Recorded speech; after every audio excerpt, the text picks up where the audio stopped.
சும்மா சொல்லக்கூடாது. வந்தாரு, சினிமாவை ஆண்டாரு, கிளம்பிட்டாரு.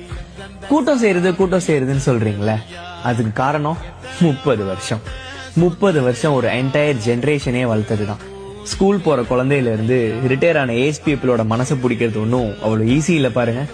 No matter what genre it is, just say Vijay படம், அவ்வளவுதான். 6 வயசுல இருந்து 60 வயசு வரைக்கும் எல்லாரும் உட்காந்து பார்க்க ஆரம்பிச்சிருவாங்க.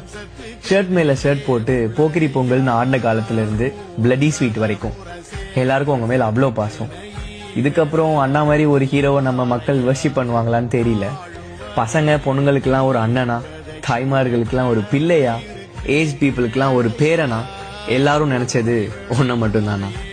மனுஷன் சிங்கம் மாதிரி அப்படியே அந்த ஸ்கிரீன்ல வந்து நிக்கிறப்போல அந்த கண்ணு, அந்த நட, அந்த ஆரா, அவரோட டான்ஸ், ஃபைட்டுன்னு வர்றப்போ அந்த கூஸ் பம்ப்ஸ் இருக்கே, இனி நீ போயிட்டா என்னால அப்படி ஃபீல் பண்ண முடியுமான்னு தெரியலனா.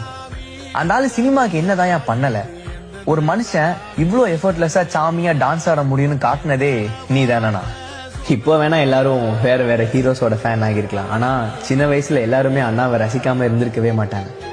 அவர் ஸ்கிரீன்ல வந்தாலே லாபம் தானே. அது பாக்ஸ் ஆஃபீஸா இருந்தாலும் சரி, ப்ரொடியூசரா இருந்தாலும் சரி, தியேட்டர் ஓனர்ஸா இருந்தாலும் சரி, நம்மள மாதிரி ஃபேன்ஸா இருந்தாலும் சரி.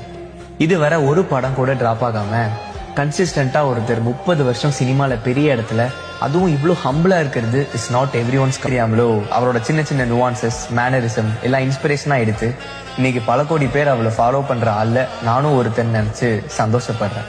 ஐ defend him in cinema for my entire life. உனக்குன்னு ஒரு அரண்மனை, உனக்குன்னு ஒரு ராஜ்யம், நீ ஸ்கிரீன்ல வந்தாலே வெடின்னு இருக்கிற காலத்தை விட்டுட்டு போறியேனா.